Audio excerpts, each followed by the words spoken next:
So as we were saying that the mother of the baby takes him and puts him in in a basket. Now the word here that's being used is teva, T-E-V-A, which is also seen and used when Noah built his ark.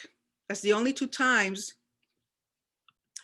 So we see is that the word teva is used both for the ark that Noah builds, and now this basket that the baby is being put into. Now we have to understand that most likely God gave the instructions to this woman on how to build this ark so the baby could be put in there and be safe. In other words, that it was built in a manner that the water would not get into the basket. Not only that, had to be strong enough because, like I said before, that the Nile was full of crocodiles and hippopotamus. So she puts him in there, trusting the Lord that this baby would be kept safe because she understood there was something different, special about this baby. So she laid it in the reeds by the bank of the Nile. His sister stood off at a distance to see what would happen to him. Remember that his sister is Miriam. Then the daughter of Pharaoh came down to bathe while her maidens walked along by the riverside. When she saw the basket among the reeds, she sent her handmaiden to fetch it. When she opened it, she saw the child. Look, the boy was crying. So she had compassion. She has compassion on him and said, this is one of the Hebrew children. So you have to understand that this is the daughter of Pharaoh. She's going against the decree of her father that every male Hebrew child has to be killed. On the contrary, she has compassion. How does she know that it is a Hebrew child? He has to be circumcised. First of all, she sees that he's circumcised. He probably had some kind of clothing that was typical of the Hebrew people. You know, it could have been a talit, something similar to a talit. The baby's crying and she takes him like if it were her own child. So again, remember what I said about the trials by water. This baby survived the water, so she knows and understands that this baby is special. Verse 7, then his sister said to Pharaoh's daughter, should I go and call a nurse from the Hebrews to nurse the child for you? Why? Because this was something that was done during this time. If a woman that had given birth or maybe had lost a baby was nursing, many times royalty or people that were elite or people that could pay would take one of these women to nurse their own children. So this was nothing out of ordinary what Miriam was asking Pharaoh's daughter. So Pharaoh's daughter told her, go. So the girl went and called the child's mother. Then Pharaoh's daughter said to her, take this child and nurse him for me, and I will pay you your wages. So the woman took the child and nursed him, not knowing that she herself was the mother of the child. After the boy grew older, she brought him to Pharaoh's daughter, and he became her son. So what's going on? We have that usually a baby was nursed all the way to 3 years. So most likely when Moses is returned to Pharaoh, Pharaoh's daughter, he's probably 3 years old. And his own mother nursed him. So we know that his own mother, while she was nursing him, was telling him about who he is, his origin, about the God of Israel, about the God of Abraham, Isaac, and Jacob. So she's telling him all these things, and the baby's going to, when he grows up, he's going to remember. And so it says, so she named, and so the Pharaoh's daughter adopts him, legally adopts him. So she named him Moses, saying, because I drew him out of the water. Now that is the Hebrew understanding of the name of Moses. But we have to understand that the name that she gives Moses is really an Egyptian name, because those letters, the M, the S, and the S, is seen in many of the names of the pharaohs. For example, Ramesses. Ramses means son of Ra. There's other names. So basically that the letters, the M, the S, and the S means son of or born of. So those names were given to pharaohs in terms of they were born of a certain god, because you have to remember that Pharaoh was seen as a god or as a son of God. But in the Hebrew understanding, those same letters mean he was drawn out of water, out of the water. Now it happened in those days after Moses had grown up that he went out to his brothers and saw their burden. So he knows these people are his brothers. He noticed an Egyptian beating a Hebrew, one of his own people. So he looked around, and when he saw that there was nobody, he killed the Egyptian and hid him in the sand. Why? Because inside of Moses already is acting that destiny of justice. He wants to bring justice and righteousness. Then he went out the following day and saw two Hebrew men fighting. So he said to the guilty one, "Why are you beating your companion?" But the man answered, "Who made you a ruler and a judge over us?" Of course, we know that that's going to happen in the future. "Are you saying you're going to kill me just as you killed the Egyptian?" Then Moses was afraid and thought for sure the deed had become known, because when he killed the Egyptian, he thought nobody saw what happened. He hid the body. Because remember, he says he's looking around to make sure nobody's seeing, kills the guy and buries him in the sand. But he was seen. He was seen. And so now he's afraid because this is already known. Then Moses was afraid and thought for sure the deed had become known. When Pharaoh heard about this, he tried to kill Moses. Why? Because you have to remember that Pharaoh, even though his daughter adopted him, right? He was not an Egyptian. He came from Hebrew slaves. So he never really accepted him. And so now this was the opportunity of Pharaoh killing Moses. And it says, but Moses fled from Pharaoh and settled in the land of Midian, where he sat down by a well. Now the priests of Midian had 7 daughters who came and drew water. They filled the troughs to water their father's flock. But shepherds came and drove them away. So Moses stood up, helped them, and watered their flock. Again, that thing about doing righteousness and defending the defenseless. So he comes out and defends these women. When they came to Reuel, their father, he said, "How come you've returned so soon today?" So they told him, "An Egyptian delivered us out of the hand of the shepherds. He also drew water for us and watered the flock." So they see him as an Egyptian. Why? Because you have to remember the Egyptians were clean shaved, they had short hair, plus their garments, the way they had their garments. So when Moses fled Egypt, he wore what he had. I mean, he didn't have any other clothing except his Egyptian clothing. So they think he's an Egyptian. Verse 20, "Where is he then?" He said to his daughters. Why did you leave the man behind? Invite him to have some food to eat." Moses was content to stay on with the man. In other words, he stayed with them. And in some terms, we can say that he was adopted by Reuel, because when they mention 7 daughters, again, the number 7 means completion, perfection. This guy did not have any sons. He had only daughters, 7 of them. So that's why in a way, he adopts Moses and gives him one of his daughters as his wife. Moses was content to stay on with the man. Later, he gave Moses his daughter Zipporah. She gave birth to a son, and he named him Gershom, saying, "I have been an outsider in a foreign land." Because you have to remember that when children are named, they're usually named for an event that's going on, a certain situation, or the name has to do with the destiny, the future of the child. Verse 23, "Now it came about over the course of those many days that the king of Egypt died. The children of Israel groaned because of their slavery. They cried out, and their cry from slavery went up to God. God heard their sobbing and remembered his covenant with Abraham, Isaac, and Jacob. God saw the children of Israel, and he was concerned about them." So this is giving us an idea of a transition. First of all, Pharaoh dies. That alone is going to bring some chaos into Egypt, because now they have to find a new king. And again, they have to see that if this king that rises up is either just or unjust. And then we also have the transition that at this time, God hears the groaning of the people of Israel. At this point, he remembers the covenant that he made with Abraham, Isaac, and Jacob. Chapter 3.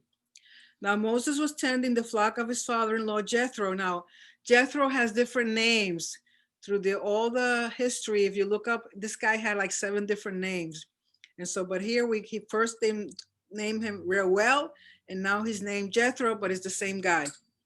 The father-in-law Jethro, the priest of Midian. So he led the flock to the farthest end of the wilderness, coming to the mountain of God, Horeb.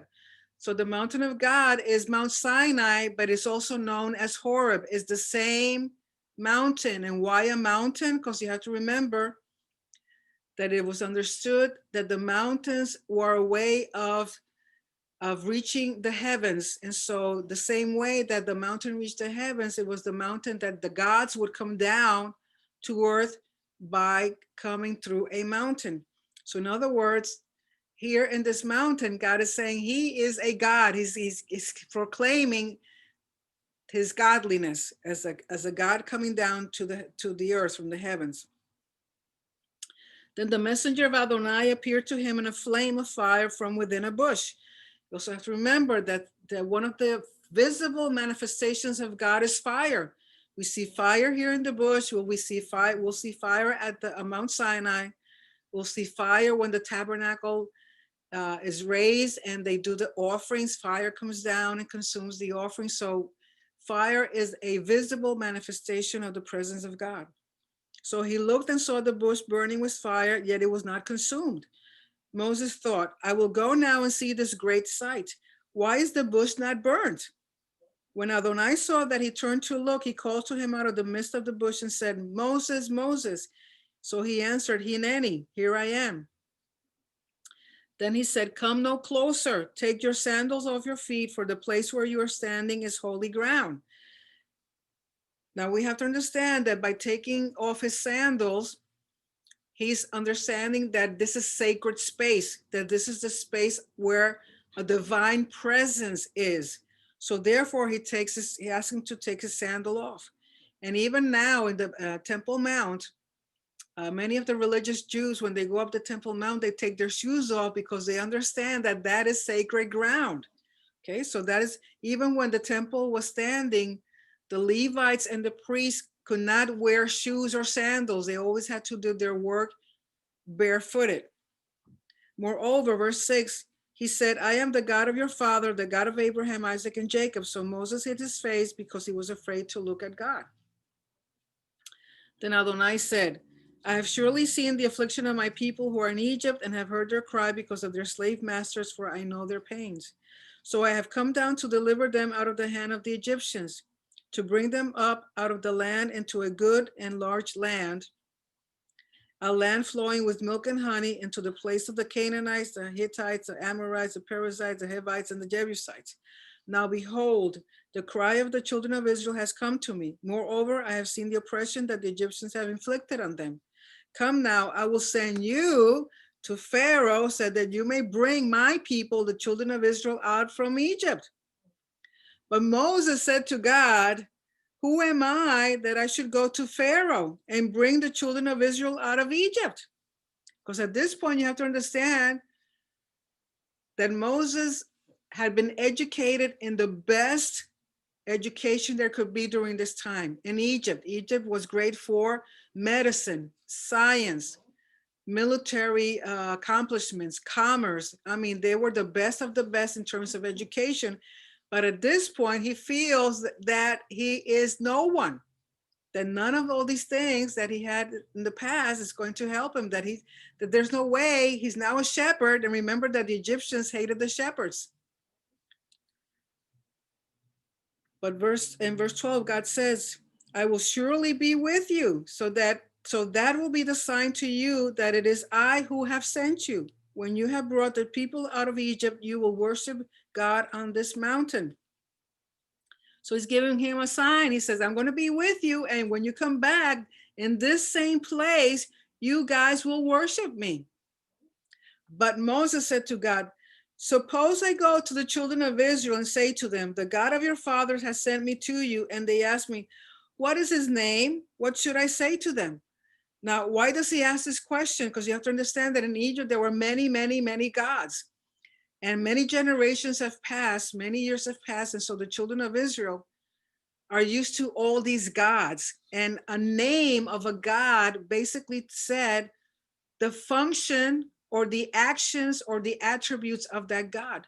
So by asking for a name, he's basically asking, okay, what do you do? What kind of God are you? What are your actions? What are you going to do about this? And God answered Moses, I am who I am. Then he said, you are to say to the children of Israel, I am has sent me to you. Now we know that in the Hebrew, if you look this up in the Hebrews, the letters Yod, He, Vav, He. Why? Because the root from which those letters come has to do with existence. So in other words, the name Yod, He, Vav, He has to do with eternity. The God that is always there, present in the past, in the present, in the future. So it has to do with existence, eternal existence. Verse 15. God also said to Moses, you're to say to the children of Israel, Adonai, the God of your fathers, the God of Abraham, Isaac, and Jacob, has sent me to you. This is my name forever, and the name by which I should be remembered from generation to generation. And another thing is, if you ever done a study of the names of Hashem, you're going to see, according to some literature, there's exactly 365 names, one for every day of the year. And every name means something. For example, Yod He Vav He is associated with mercy and justice, while the name Elohim is associated with creation and power. Again, Yod He Vav He is associated with mercy and justice. And the name Elohim is associated with creation and power. So he said, this is my name forever, and the name by which I should be remembered from generation to generation. Go now, gather the elders of Israel together and say to them, Adonai, the God of your fathers, the God of Abraham, Isaac, and Jacob, has appeared to me, saying, I have been paying close attention to you and have seen what is done to you in Egypt. So I promise I will bring you up out of the affliction of Egypt into the land of the Canaanites, Hittites, Amorites, Perizzites, Hivites, Jebusites, to a land flowing with milk and honey. But also you have to understand that during this time, Egypt was considered a land of milk and honey because they were prosperous. They were rich. Verse 18, they will listen to your voice. So you will go, you along with the elders of Israel, to the king of Egypt and say to him, Adonai, the God of the Hebrews. Now you have to remember that when they use the term Adonai or Hashem, is to avoid saying God's name, God's proper name, which is Yod He Vav He. And really the only people that know how do you pronounce that name are the priest's sons, descendants of Aaron. So in honor and in respect, the Jews do not use Yod He Vav He. They just say Adonai or they say Hashem, but they never use the Yod He Vav He. Okay, because that is a name so sacred that it was only said during the Yom Kippur service by the high priest. Now, please let us take a 3-day journey into the wilderness so that we may sacrifice to Adonai our God. Nevertheless, I know that the king of Egypt will not let you go, except by a mighty hand. Again, the term mighty hand was understood in Egyptian time that was the hand of Pharaoh. A mighty hand belonged to Pharaoh. Why? Because it was a hand of power, of authority. Verse 20, so I will stretch out my hand and strike Egypt with all my wonders that I will do in the midst of it. So now God is saying that he's going to use his hand. So we're going to see a conflict here between the hand of Pharaoh as a God and the hand of Hashem as the true God. So stretch out my hand and strike Egypt with all my wonders that I will do in the midst of it. After that, he will let you go. Then I shall grant these people favor in the eyes of the Egyptians. So it will happen that when you go, you will not leave empty-handed. Every woman is to ask her neighbor and the woman who lives in her house for silver and gold jewelry and clothing. You will put them on your sons and your daughters, so you will plunder the Egyptians. So God is telling them the end from the beginning. He's letting them know how things are going to finalize. Chapter 4. Then Moses said, but look, they will not believe me or listen to my voice. They will say, Adonai has not appeared to you. So Adonai said to him, what is that in your hand? A staff, he said. Remember that a staff represents authority, leadership, but it also represents tribe. Then he said, cast it on the ground. When he cast it to the ground, it became a serpent. So Moses fled from before it.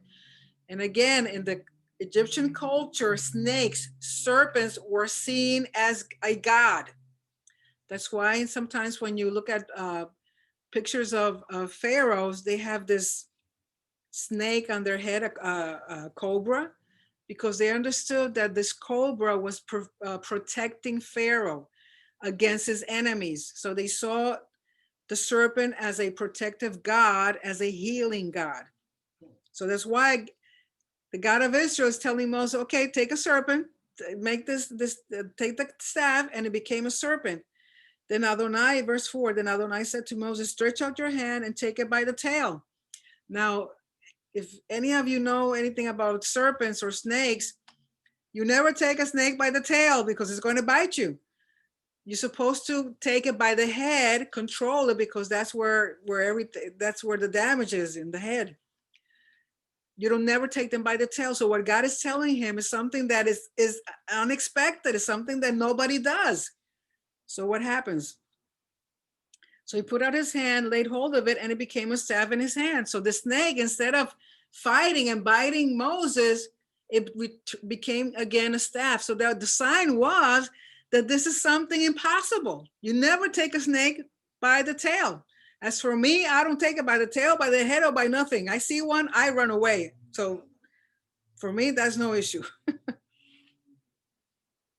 Verse 5, this is so that they may believe Adonai, the God of their fathers, the God of Abraham, Isaac, and Jacob, has appeared to you. Adonai also said to him, now put your hand within your cloak. So he put his hand inside, and when he took it out, his hand had leprosy. It was white as snow.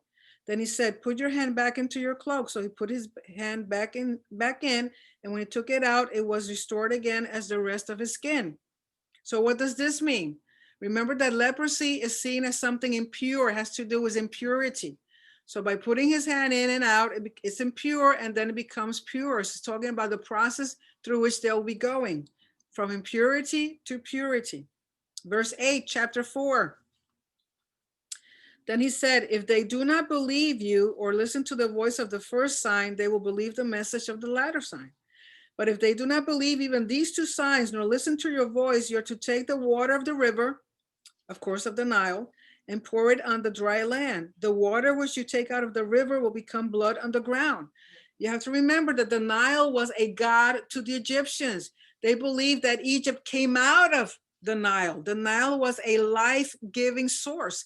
So when he says the water is going to turn into blood, the people understood that this was a bad omen. This was something bad. That the waters of the Nile turning into blood meant that was a bad thing. Something bad was going to happen. But Moses said to Adonai, Adonai, I am not a man of words, not yesterday, nor the day before, nor since you have spoken to your servant, because I have a slow mouth and a heavy tongue. So Moses is trying to give every single possible excuse to not do what God is asking him. And it's possible that he has some speech impediment, which is kind of, being raised in such a educated civilization. I'm sure Moses knew many languages because that was part, because who knows, he was probably being prepared to be a pharaoh in the future. But then he says this to the Lord. So Adonai said to him, who made man's mouth? Or who makes a man mute or deaf, seeing or blind? Is it not I, Adonai? In other words, he's saying, hey, dude, it's not by your might, but by my might. I don't care if you don't speak well. It's me who's going to be doing the job in you. So it doesn't matter. Then he says, now go. I will be with your mouth and teach you what to say. In other words, he's telling him, you're going to be my prophet. But he said, please send it by another hand. Then the anger of Adonai was kindled against Moses. So he said, in fact, Aaron the Levite is your brother. I know that he can speak well. Moreover, he is on his way to meet you. When he sees you, he will be glad in his heart. You are to speak to him and put the words in his mouth. I will be with your mouth and with his and teach you what to do. He will be your spokesman. In other words, he'll be like a prophet to you, to the people, so that he may act as a mouthpiece for you and it will be as if you were as God for him. In other words, why? Because a prophet is the one that speaks the words of the God. In this case, God Hashem is calling Moses to be a prophet, but because Moses doesn't want to speak, he says, okay, use Aaron as the prophet and you'll be like a God, because you're going to be telling him what to do. Verse 17, now then you must take this staff in your hand to do the signs. So Moses returned to his father-in-law Jethro, and said to him, please let me go so I may return to my kinsmen who are in Egypt and see whether they are still alive. Jethro said to Moses, go in peace. Then Adonai said to Moses in Midian, go, return to Egypt, for all the men that sought your life are dead. So Moses took his wife and his sons, set them on a donkey, and returned to the land of Egypt. Moses took the staff of God in his hand. Adonai said to Moses, when you go back to Egypt, see that you do all the wonders before Pharaoh that I have put in your hand. Still, I will harden his heart, and he will not let the people go. You are to say to Pharaoh, this is what Adonai says. Israel is my son, my firstborn. In other words, he's favored. Israel is favored above all the other nations. So I have said to you, let my son go that he may serve me, but you have refused to let him go. Behold, I will slay your son, your firstborn. Again, God is going to let Pharaoh know the end from the beginning, because he knows that Pharaoh is going to give them a hard time. Verse 24, it happened along the way at a lodging place that Adonai met him and sought to kill him. But Zipporah took a flint, cut off the foreskin of her son, and threw it at his feet, saying, you are surely a bridegroom of blood to me. She said, a bridegroom of blood because of the circumcision. Then he let him alone. So sometimes this part here is kind of hard to understand. But we have to see that Moses is going out on a mission. He's going out as a prophet of the Lord to Egypt to speak to Pharaoh.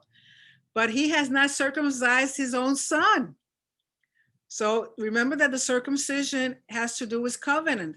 So before he goes to fulfill what the Lord has asked him, the Lord comes and opposes him. But his wife, filled with wisdom, she circumcises the son, and she throws at the feet of Moses the foreskin. Why? Because you have to remember that when a covenant is established, there has to be blood. So by taking the foreskin of the baby, of the son, and throwing it at the feet of Moses, she's linking that circumcision to Moses. So she's linking the covenant to Moses. So Moses now is ready for this transition to go so now he's ready for this transition of going as a prophet into Egypt to speak to Pharaoh. Verse 27.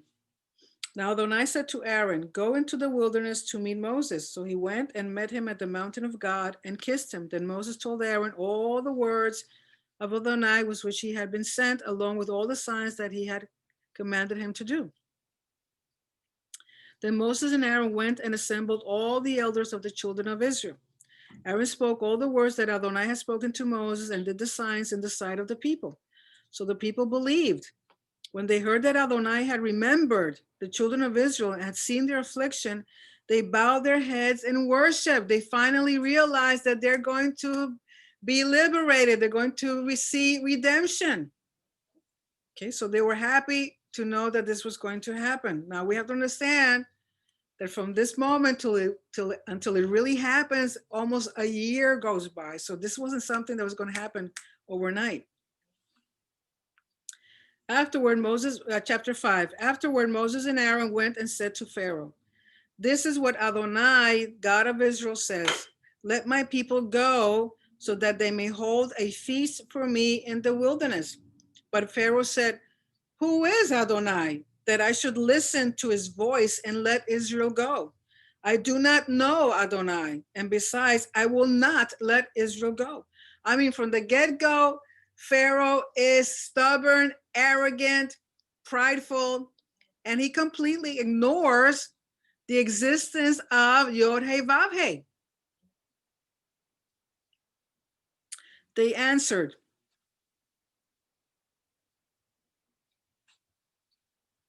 The God of the Hebrews has met with us. Please let us take a 3-day journey into the wilderness so we may sacrifice to Adonai our God, else he may strike us with pestilence or with sword. Because Pharaoh understands that if you don't obey the gods can't come and inflict punishment on you. So he understands what they're asking. But the king of Egypt said to them, why do you, Moses and Aaron, make the people break loose from their work? Go to your labors. Then Pharaoh said, look, the people of the land are now so numerous, yet you would have them rest from their labors. In other words, if they rest from their labors, they're going to keep multiplying. I don't want them to keep multiplying.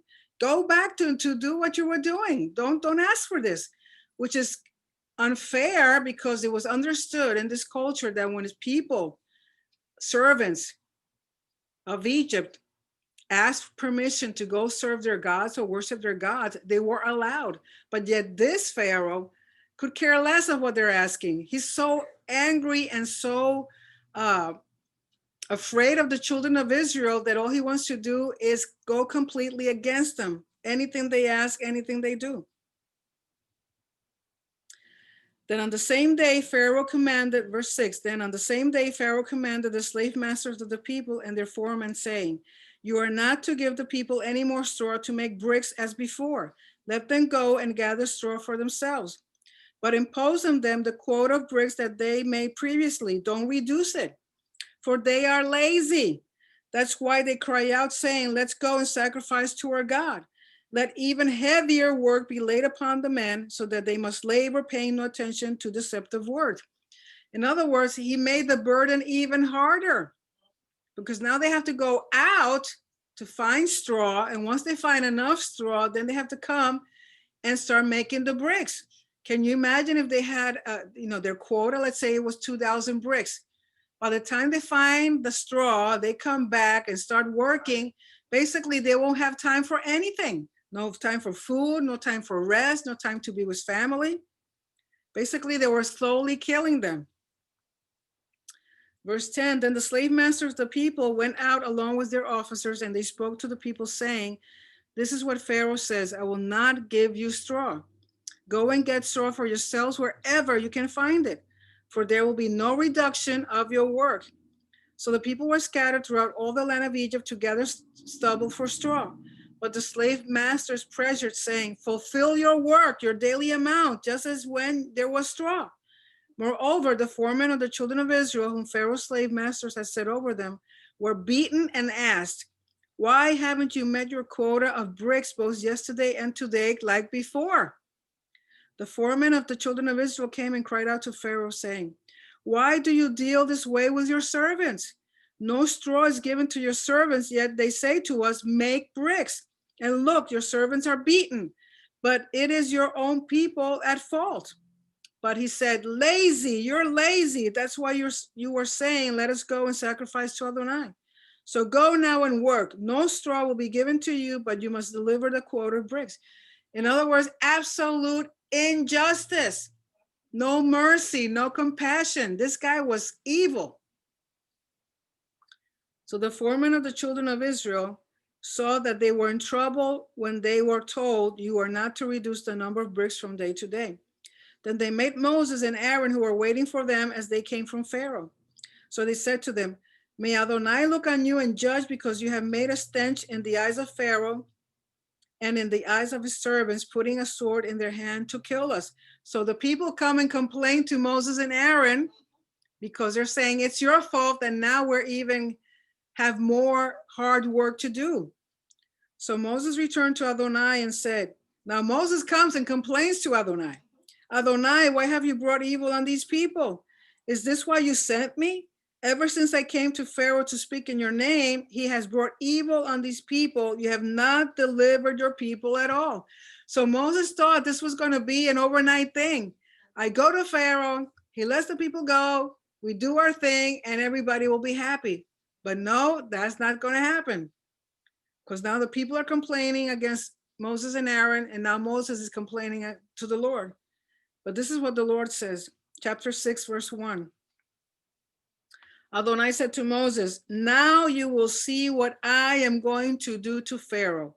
by way of a strong hand, he will let them go and drive them out of this land. Remember what I said about a strong hand. The people understood that Pharaoh had a strong hand of might and of power like a god, but God is telling him that that same hand is the one that's going to let them go. Why? Because God's hand is going to be mightier. God is going to show that he is the only true God and that Pharaoh is just a mere human being. Okay. So with that, we've finished the Torah portion. We're going to take time now for if there's any comments or questions.